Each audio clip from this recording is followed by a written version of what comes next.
नमस्कार दोस्तों, स्वागत है आपका हमारे चैनल पर। आज हम बात करने वाले हैं ओशो की पुस्तक बियॉन्ड साइकोलॉजी। यह पुस्तक एक गहरी अंतर्दृष्टि प्रदान करती है जो मनुष्य की आंतरिक यात्रा और मनोविज्ञान से परे की समझ पर केंद्रित है। यह पुस्तक साधारण मनोविज्ञान के पार जाकर आत्मज्ञान, रूपांतरण और चेतना के गहरे स्तरों का अनुवीक्षण करती है। ओशो का मानना है कि केवल मानसिक समस्याओं और विचारों के उपचार से जीवन के रहस्यों को नहीं समझा जा सकता। इसके लिए मनुष्य को अपनी आंतरिक यात्रा पर निकलना होगा, जहां वो अपने स्वयं के अस्तित्व की गहराई और शाश्वत सत्य का अनुभव कर सके।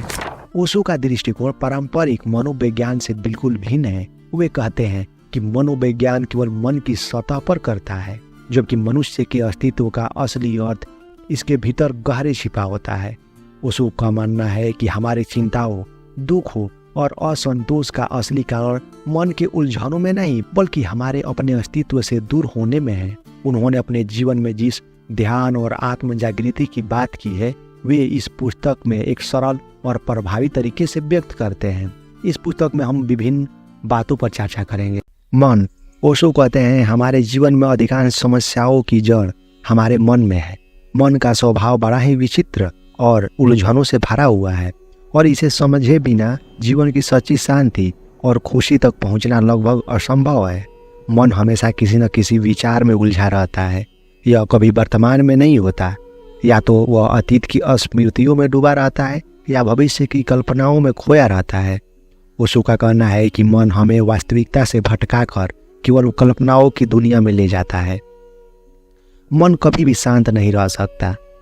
इसकी प्रकृति चलायमान और अस्थिर है। यह बुरी घटनाओं, परेशानियों और नकारात्मकता की ओर तेजी से खींचता है। मन हमेशा नियंत्रण में रखना चाहता है, चाहे वो विचार हो या भावनाएं। इस तरह हम अपने जीवन में लगातार किसी न किसी चीज को पकड़ने की कोशिश में लगे रहते हैं, और इसी वजह से हम वास्तविक स्वतंत्रता का अनुभव नहीं कर पाते। यदि मन पर नियंत्रण रखना है तो उसे बदलने या सुधारने के बजाय उसे सिर्फ समझना और अवलोकन करना चाहिए।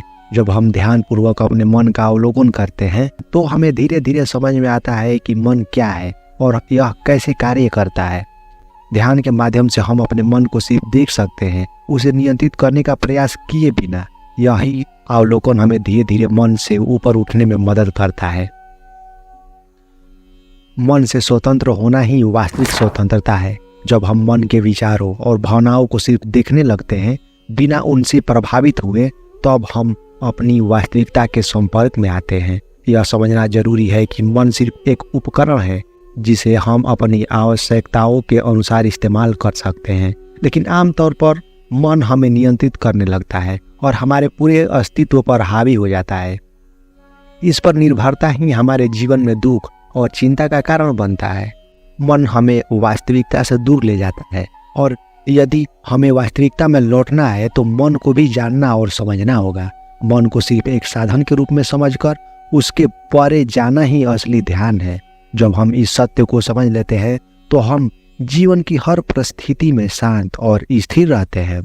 मन को समझने और उस पर हावी होने के बजाय उससे पार जाने का रास्ता ही हमें आत्मज्ञान और मुक्ति, शांति ले जाता है। मन एक ऐसा जाल है जिसमें हम उलझे रहते हैं। इससे निकलने का एकमात्र मार्ग है इसे समझना और अवलोकन करना। मन की प्रकृति जानने के बाद ही हम इसके बंधनों से मुक्त होकर अपने जीवन में सही शांति और आनंद का अनुभव करते हैं। मनुष्य की मानसिक संरचना। ओशो का मानना है कि इंसान की मानसिक संरचना पर बहुत सारी परतें होती हैं। इन परतों में हमारा व्यक्तित्व, आदतें, विचार और समाज के द्वारा दी गई धारणाएं शामिल होती हैं।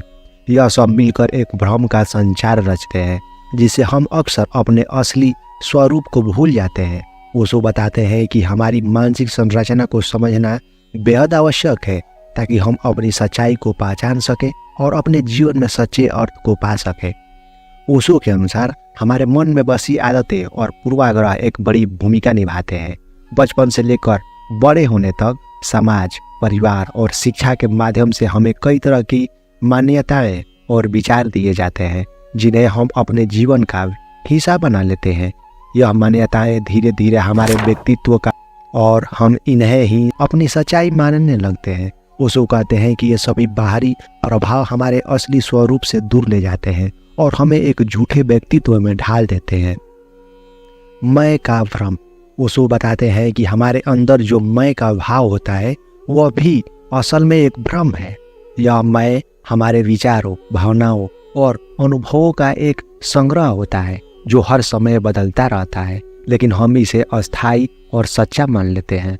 ओशो कहते हैं जब हम इस मैं के भ्रम में फंसे रहते हैं तब हम कभी भी अपने असली स्वरूप को नहीं जान सकते। इस भ्रम को तोड़कर अपने असली अस्तित्व को समझना ही आत्मज्ञान का रास्ता है। ओशो के अनुसार इंसान के मन में कई परतें होती हैं।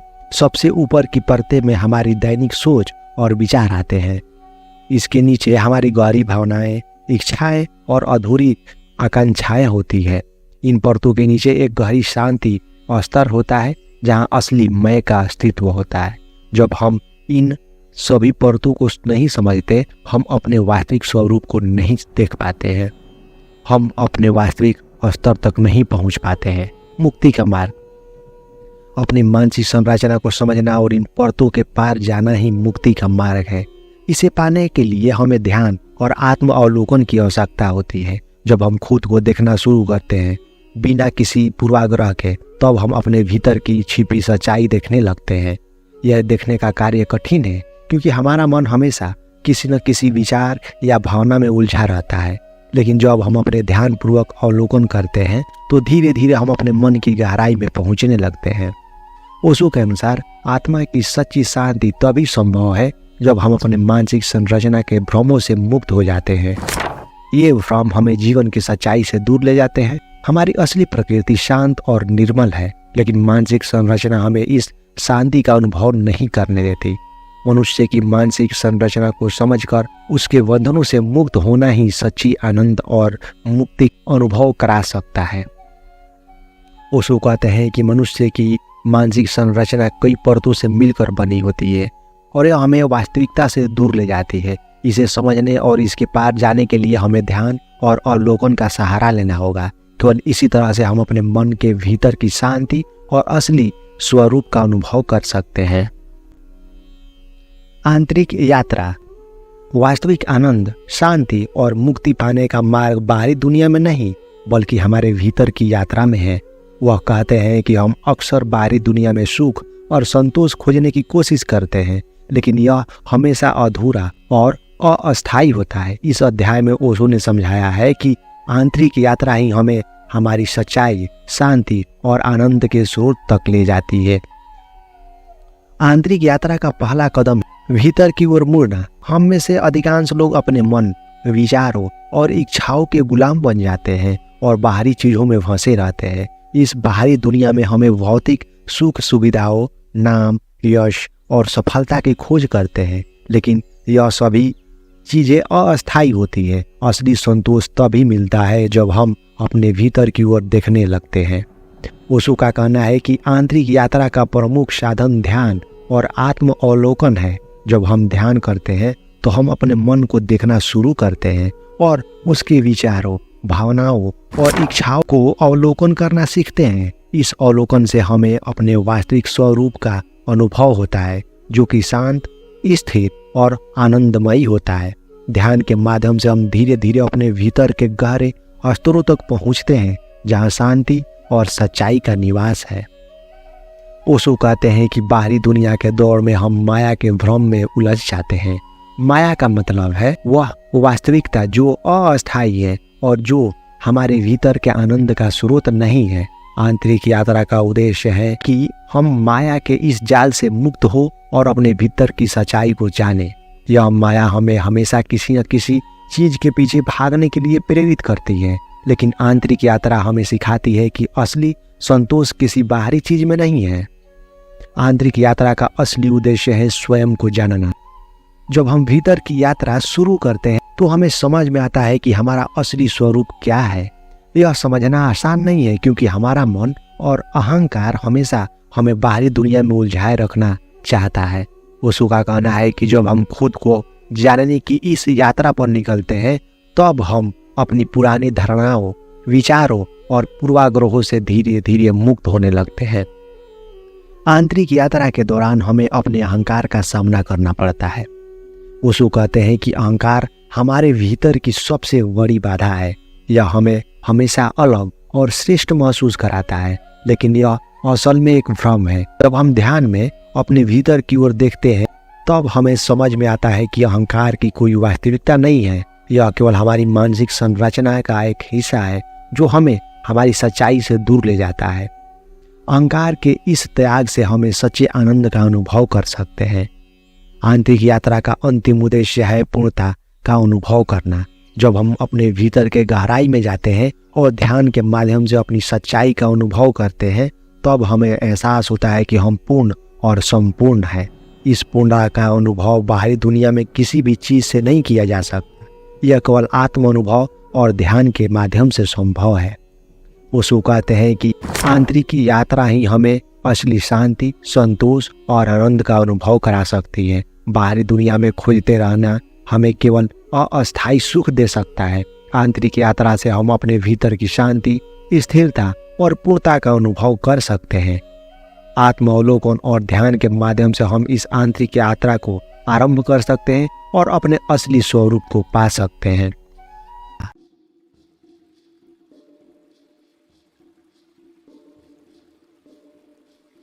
द इनर ऑब्जर्वर, आंतरिक साक्षी या दृष्टा। हमारे भीतर एक ऐसा साक्षी है जो हर अनुभव और हर भावना को देख सकता है परंतु उससे प्रभावित नहीं होता। इस आंतरिक साक्षी को समझना और उससे जुड़ना हमारे भीतर की कई पहलुओं को बदल सकता है। ओशो बताते हैं कि हम केवल अपने विचारों और भावनाओं का संग्रह नहीं है। हमारे भीतर एक ऐसी चेतना है जो सब कुछ देखती है लेकिन उसमें उलझती नहीं। इस साक्षी भाव का अनुभव ही हमें अपने असली स्वरूप के करीब लाता है। आंतरिक साक्षी का मतलब वह हिस्सा है जो केवल देखता है बिना किसी विचार, भावना या प्रतिक्रिया के। यह साक्षी हमारे चेतना का सबसे गहरा स्तर है जो हर परिस्थिति को तटस्थता के साथ देखता है। हम में से अधिकांश लोग अपने विचारों और भावनाओं से इतना जुड़ जाते हैं कि हमें लगता है कि हम वही हैं, लेकिन ओशो कहते हैं कि हमारे भीतर एक ऐसी साक्षी मौजूद है जो इन विचारों और भावनाओं को केवल देखता है। वह उनसे अलग है। ओशो के अनुसार जीवन की समस्याओं से मुक्त होने का तरीका यह है कि हम अपने भीतर के साक्षी भाव को जगाएं। जब हम एक आंतरिक साक्षी बन जाते हैं तो हम अपनी भावनाओं, इच्छाओं और विचारों को एक अलग दृष्टिकोण से देखने लगते हैं। जैसे ही हम इन चीजों को देखने लगते हैं हम उनसे जुड़ी परेशानियों से मुक्त होने लगते हैं। ओशो मानते हैं कि इस साक्षी भाव का अनुभव हमें जीवन में सच्ची स्वतंत्रता की ओर ले जाता है। ओशो का कहना है कि एक साक्षी बनने का मतलब है कि हम अपने विचारों और भावनाओं को बिना किसी हस्तक्षेप के देखने लगे। आमतौर पर जब हम अपने विचारों और भावनाओं से इतने प्रभावित होते हैं कि उन्हें बदलने या नियंत्रित करने का प्रयास करते हैं, लेकिन ओशो कहते हैं कि अगर हम इन्हें केवल देखना शुरू करें बिना किसी प्रतिक्रिया के तो हम उनसे एक दूरी बना सकते हैं। इस तरह का अवलोकन हमें मानसिक शांति और स्थिरता प्रदान करता है। साक्षी भाव का अनुभव ध्यान से आता है। ध्यान एक ऐसा साधन है जो हमें अपने भीतर की यात्रा पर ले जाता है। जब हम अपने ध्यान में गहराई से जाते हैं तो हम अपने विचारों और भावनाओं से ऊपर उठने का अनुभव होता है। यह अनुभव ही साक्षी भाव का पहला कदम है। ओशो कहते हैं कि ध्यान का अभ्यास हमें धीरे धीरे साक्षी भाव में स्थिर कर देता है और हम अपने वास्तविकता को बिना किसी बाहरी प्रभाव के अनुभव कर सकते हैं। साक्षी बनने से अहंकार का अंत होने लगता है। जब हम अपने विचारों, भावनाओं और अनुभवों को देखना शुरू करते हैं तो हमें यह समझ में आता है कि हम इनमें से कुछ भी नहीं है। हमारा असली स्वरूप इन सबसे परे है। अहंकार, जो हमारी झूठी पहचान है, धीरे धीरे कमजोर पड़ने लगता है।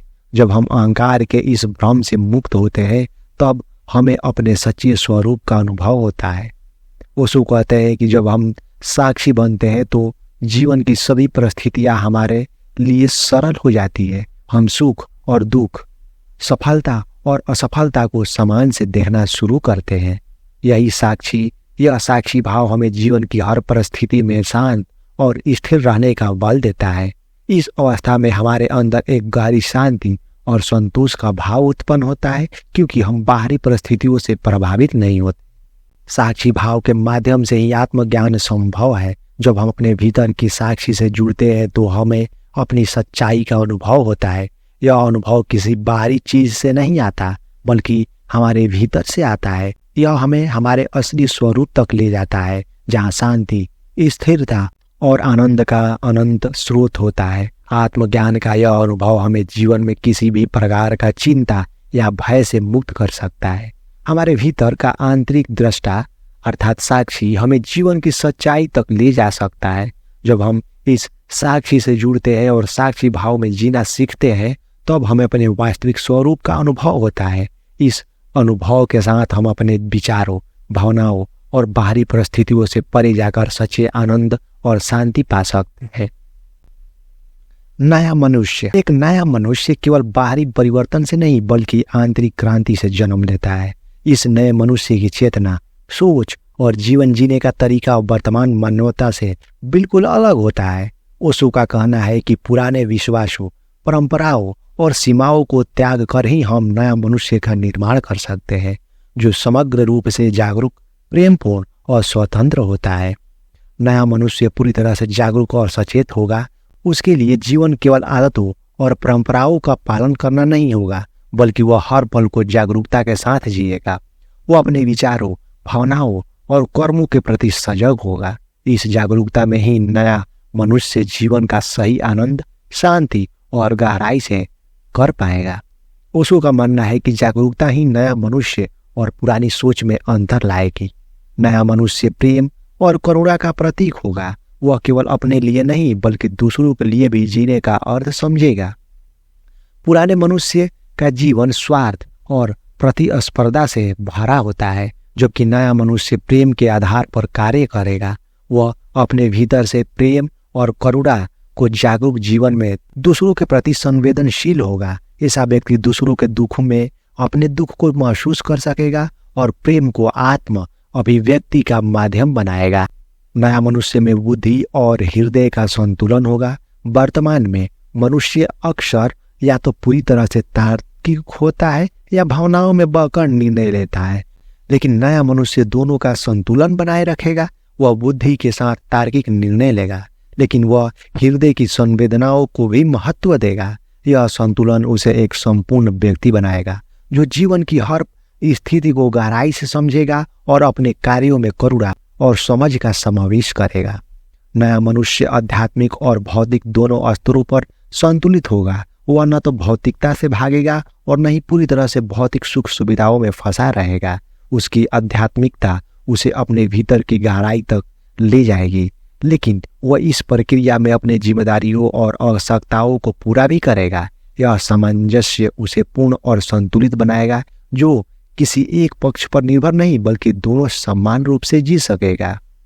नया मनुष्य एक ऐसी चेतना का प्रतीक है जो प्रेम, करुणा, जागरूकता और स्वतंत्रता से जिएगा। वह जीवन के हर पहलू में अपनी जागरूकता को लाएगा, अपनी रचनात्मकता को प्रकट करेगा और एक वैश्विक दृष्टिकोण के साथ जिएगा। ओशो मानते हैं कि यह नया मनुष्य ही एक नया समाज और नई दुनिया का निर्माण करेगा, जहां हर व्यक्ति स्वतंत्र, संतुलित और जागरूक होगा।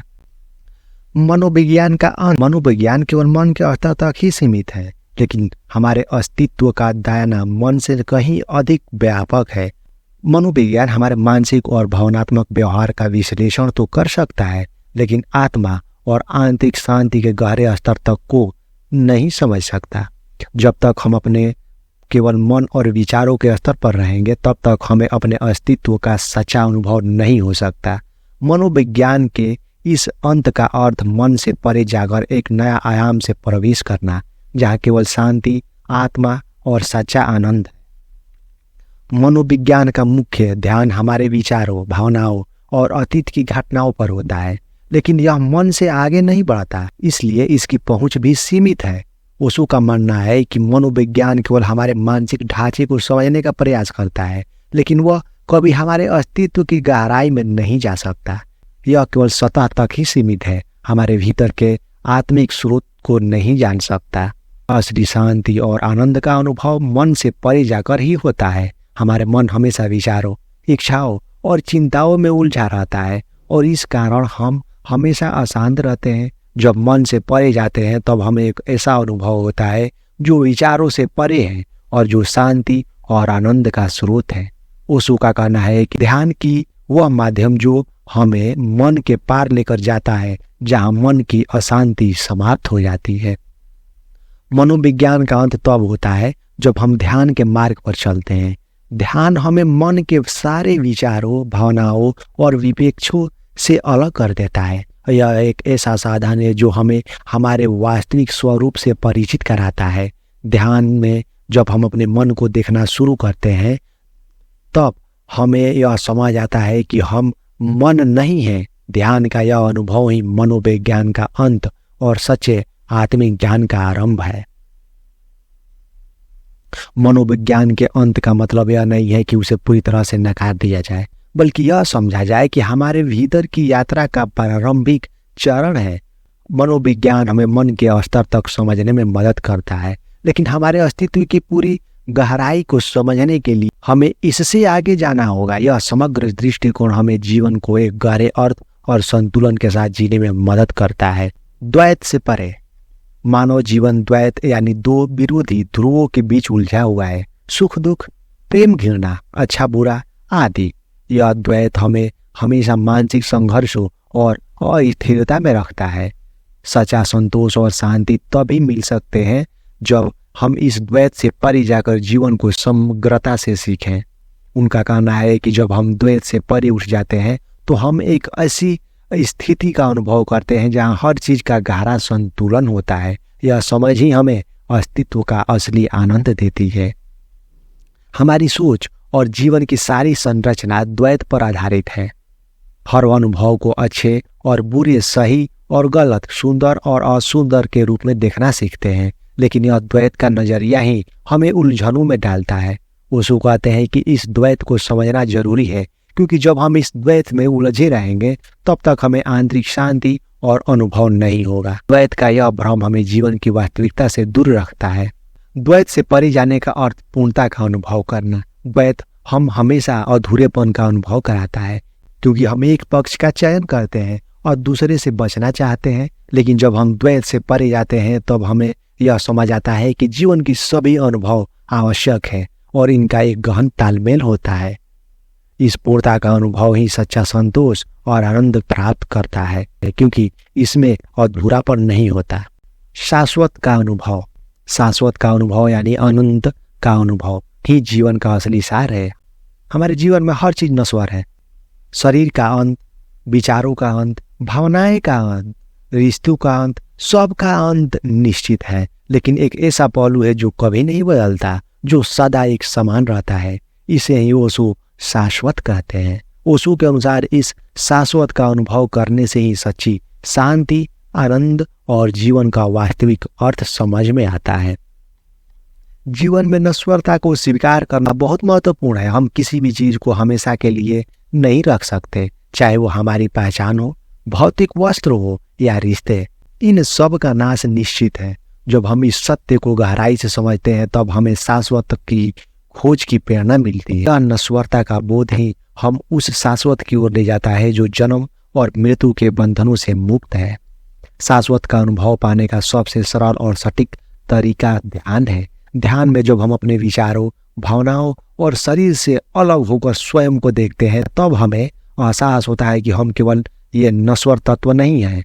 ध्यान हमें हमारे भीतर के उस अंश से जुड़ता है जो शाश्वत है, जो बदलाव का हिस्सा नहीं। इस अवस्था में हम एक ऐसी शांति और स्थिरता का अनुभव करते हैं जो समय के प्रभाव से परे है। शाश्वत का अनुभव केवल वर्तमान क्षण में ही किया जा सकता है। अतीत और भविष्य समय की परिधियों से सीमित है, लेकिन वर्तमान का अनुभव शाश्वत के निकट ले जाता है। जब हम पूरे मन, चेतना के साथ वर्तमान में होते हैं तब हमारे अंदर का समय का एहसास मिट जाता है और हम उस स्थिति में पहुंचते हैं जहां शाश्वत का अनुभव होता है। इस क्षण में कोई द्वंद्व नहीं होता, केवल एकता का अनुभव होता है। हम जीवन के बाहरी स्तर पर ही उलझे रहते हैं, काम, रिश्ते, सफलता आदि में, लेकिन जब हम ध्यान और आत्मचिंतन के माध्यम से भीतर की ओर यात्रा करते हैं, तब हमें वास्तविक स्वरूप का अनुभव होता है जो अनंत और अपरिवर्तनीय है। उसी के अनुसार यह जागरूकता ही असली मुक्ति है। ध्यान की भूमिका। ध्यान जीवन का आधार है। ध्यान के बिना मनुष्य बाहरी दुनिया के संघर्ष, तनाव और भ्रम में उलझा रहता है, जबकि ध्यान उसे अपने वास्तविक स्वरूप से मिलाता है। ध्यान का मतलब केवल बैठकर शांत रहना नहीं, यह आत्मिक जागृति, आत्मस्वीकार और आत्म साक्षात्कार का मार्ग है। ध्यान हमें अपनी सीमाओं से परे जाने और उस शाश्वत से जुड़ने में मदद करता है जिसे शब्दों में बांधना असंभव है। ध्यान का असली अर्थ विचारों से परे जाना और अपने भीतर की गहराई में प्रवेश करना है। ध्यान में व्यक्ति धीरे धीरे मन से परे होकर आत्मा का अनुभव करता है। ध्यान के माध्यम से हम स्वयं को विचारों के जाल से अलग कर पाते हैं और एक ऐसी स्थिति में पहुंचते हैं जहां केवल साक्षी भाव होता है। यह साक्षी भाव हमें उस शांति का अनुभव कराता है जो जीवन की उथल पुथल से परे है। मनुष्य का जीवन बाहरी दुनिया में इतना उलझा रहता है कि वह अपने अस्तित्व के आंतरिक पक्ष से पूरी तरह अनजान रहता है। ध्यान इस बाहरी दौड़ से मुक्ति का मार्ग है। ओशो कहते हैं कि ध्यान के माध्यम से हम केवल विचारों और भावनाओं के भंवर में फंसे रहते हैं। ध्यान हमें अपने भीतर की शांति, स्थिरता पाने को मदद करता है जो बाहरी दुनिया में कहीं नहीं मिल सकती। ध्यान का सबसे महत्वपूर्ण पहलू साक्षी भाव है। साक्षी भाव का अर्थ है कि हम अपने विचारों, भावनाओं और परिस्थितियों को केवल एक दर्शक के रूप में देखें, बिना किसी प्रतिक्रिया या निर्णय के। उदाहरण के लिए, यदि गुस्सा आता है तो हम अपने ऊपर हावी होने के बजाय केवल एक बाहरी अनुभव की तरह देखें। यह साक्षी भाव हमें अपने भावनात्मक और मानसिक बंधनों से मुक्त करता है और हमें अपने अस्तित्व के गहरे सत्य की ओर ले जाता है। ओशो कहते हैं कि ध्यान एक प्रमुख उद्देश्य विचारों का अंत करना नहीं, बल्कि विचारों के प्रति अपनी पहचान को समाप्त करना है। ध्यान में जब हम विचारों को आते जाते देखते हैं, तब हमें यह समझ में आता है कि हम विचार नहीं हैं, हम एक अलग चेतना है जो विचारों को, बहाव को केवल देख सकता है। ओशो के अनुसार यह समझ ही सच्चा ध्यान है, जिसमें हम विचारों को आने और जाने देते हैं बिना उनसे प्रभावित हुए। ध्यान की गहराई में पहुंचने पर व्यक्ति को शून्यता का अनुभव होता है। यह शून्यता का अनुभव किसी भी प्रकार का खालीपन या उदासी नहीं है, बल्कि यह पूर्णता का प्रतीक है। इस अवस्था में हम अपने सीमाओं से परे जाकर एक ऐसे शून्य का अनुभव करते हैं जो सब कुछ है और फिर भी कुछ नहीं। यह अनुभव हमारे भीतर की गहरी शांति और स्थिरता का संचार करता है। ओशो कहते हैं कि ध्यान केवल शांति और स्थिर नहीं बनाता, बल्कि हमारे भीतर प्रेम, करुणा का जागरण भी करता है। ध्यान के माध्यम से जब हम अपने वास्तविक स्वरूप से परिचित होते हैं, तब हम अपने भीतर की ऊर्जा का एहसास होता है जो प्रेम है। यह प्रेम किसी भी व्यक्ति या वस्तु तक सीमित नहीं होता, बल्कि यह समस्त सृष्टि के प्रति सम्मान होता है। ध्यान से व्यक्ति अपने भीतर के प्रेम और करुणा के स्रोत को जागृत करता है और उसे जीवन के हर पहलू में संतुलित बनाता है। ओशो ध्यान को सरल और सहज मानते हैं। वे कहते हैं कि ध्यान के लिए किसी विशेष विधि या नियम की आवश्यकता नहीं है। आप कहीं भी बैठकर शांत होकर अपने श्वास को देखते हुए ध्यान कर सकते हैं। ध्यान के कई तरीके हैं, जैसे कि मौन रहना, संगीत सुनना या चलने का ध्यान। ओशो का मानना है कि ध्यान एक ऐसी प्रक्रिया है जिसे हर व्यक्ति अपनी असुविधा और पसंद के अनुसार कर सकता है। ओशो के अनुसार ध्यान हमें मानसिक और भावनात्मक बंधनों से मुक्ति का अनुभव कराता है। जब हम ध्यान की अवस्था में होते हैं, तब हम अपने विचारों और भावनाओं से अलग हो जाते हैं। यह मुक्ति का अनुभव हमें सच्चाई से जोड़ता है। ओशो का मानना है कि ध्यान का अंतिम उद्देश्य हमें इस आत्मिक मुक्ति की ओर ले जाना है, जहां हमें अपनी सच्ची पहचान का एहसास होता है। ओशो के अनुसार ध्यान न केवल हमारे तनाव और उलझनों को दूर करता है, बल्कि यह हमें भीतर की सच्चाई और शाश्वत शांति का अनुभव कराता है। यह जीवन एक ऐसा साधन है जो हमें बाहरी दुनिया के संघर्षों से मुक्त कर आंतरिक आनंद और संतोष का अनुभव कराता है। ध्यान ही वह मार्ग है जो हमारे अस्तित्व के शाश्वत सत्य की ओर ले जाता है, जहाँ केवल प्रेम, शांति और पूर्णता है। मनुष्य का रूपांतरण।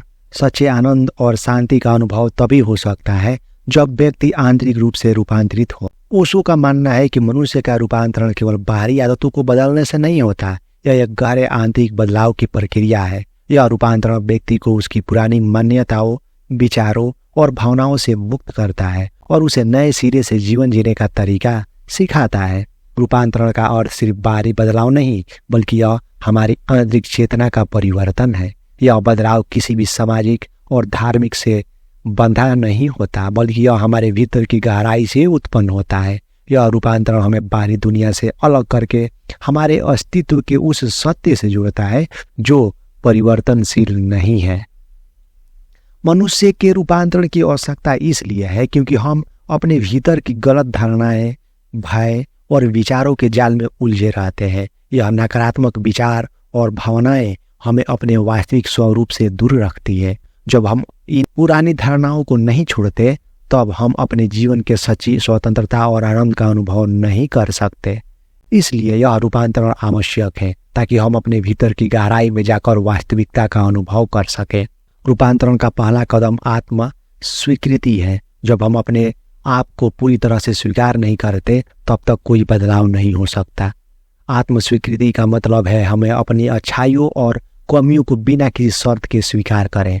जब हम अपने आप को स्वीकार करते हैं, तभी हमारे भीतर सच्चे रूपांतरण की प्रक्रिया शुरू होती है। रूपांतरण का एक मुख्य तत्व है अहंकार का विघटन। हमारा अहंकार हमें दूसरों से श्रेष्ठ या अलग दिखने की प्रवृत्ति देता है और हमारे भीतर के सच्चे प्रेम और करुणा को दबा देता है। जब हम ध्यान के माध्यम से अपने अहंकार को देखते हैं, तो यह समझ आता है कि यह अहंकार ही हमारे दुख और संघर्ष का कारण है। इस अहंकार का विघटन ही वास्तविक रूपांतरण की शुरुआत है। जब हम दूसरों के प्रति प्रेम, सहानुभूति और करुणा का अनुभव करते हैं, सच्चा रूपांतरण हमारे भीतर के प्रेम का उदय करता है। प्रेम वह ऊर्जा है जो दूसरों से जुड़ती है और हमें संकीर्णताओं से मुक्त करती है। जब व्यक्ति का रूपांतरण होता है, तब वो अपने जीवन में सच्चे प्रेम के प्रति और करुणा का अनुभव करता है। यह प्रेम संकीर्णताओं और स्वार्थ से परे है। यह प्रेम एक ऐसी स्थिति है जहाँ व्यक्ति स्वयं को सभी में और सभी को स्वयं में देखता है। रूपांतरण की प्रक्रिया में साक्षी भाव का महत्वपूर्ण स्थान है। जब हम अपनी भावनाओं, विचारों और क्रियाओं को केवल एक दर्शक के रूप में देखते हैं, तो हम इन सब से अलग होने का अनुभव होता है। साक्षी भाव हमें स्वयं को बाहरी परिस्थितियों से अलग करने और आंतरिक शांति को अनुभव करने का साधन प्रदान करता है। इस साक्षी भाव के माध्यम से हमें एहसास होता है कि हम विचारों और भावनाओं के प्रभाव से अलग हैं। यह असली रूपांतरण की शुरुआत है। रूपांतरण का प्रभाव केवल हमारे भीतर तक सीमित नहीं है, बल्कि यह हमारे आसपास के लोगों और समाज पर भी असर डालता है। जब एक व्यक्ति रूपांतरित होता है, तो उसकी ऊर्जा, उसकी व्यवहार और उसका दृष्टिकोण बदल जाता है। यह सकारात्मक बदलाव दूसरों को भी प्रभावित करता है और समाज में भी एक नई चेतना का संचार करता है। जब अधिक से अधिक लोग अपने भीतर का रूपांतरण का अनुभव करेंगे, तब समाज में शांति, प्रेम और समृद्धि का माहौल बनेगा। ध्यान ही रूपांतरण का प्रभावी साधन है। ध्यान के माध्यम से हम अपने भीतर की ऊर्जा को महसूस करते हैं और उस ऊर्जा के प्रति जागरूक होते हैं। जब हम ध्यान में होते हैं, तो हमें वास्तविकता का अनुभव होता है। यही अनुभव ही हमें पूरी तरह से बदल देता है। ध्यान के बिना सच्चे रूपांतरण की संभावना नहीं, क्योंकि ध्यान ही हमें सच्ची चेतना से जोड़ता है। मनुष्य का रूपांतरण एक गहरी आंतरिक प्रक्रिया है जो केवल बाहरी बदलाव से नहीं, यह रूपांतरण हमें अपने भीतर के सत्य से जोड़ता है, जहाँ प्रेम, शांति और आनंद का स्रोत है। यह रूपांतरण हमें अहंकार को विघटित करता है और अपने सच्चे स्वरूप से परिचित कराता है। जब मनुष्य रूपांतरित होता है, तब वह केवल स्वयं को नहीं, बल्कि पूरी सृष्टि को एक नए दृष्टिकोण से देखता है। यह रूपांतरण ही जीवन का सच्चा लक्ष्य है और यही यात्रा का अंतिम पड़ाव है। अगर आपको वीडियो पसंद आया तो इसे लाइक करें, अपने दोस्तों के साथ शेयर करें और हमारे साथ जुड़े रहने के लिए हमारे चैनल को सब्सक्राइब करें। बहुत बहुत धन्यवाद।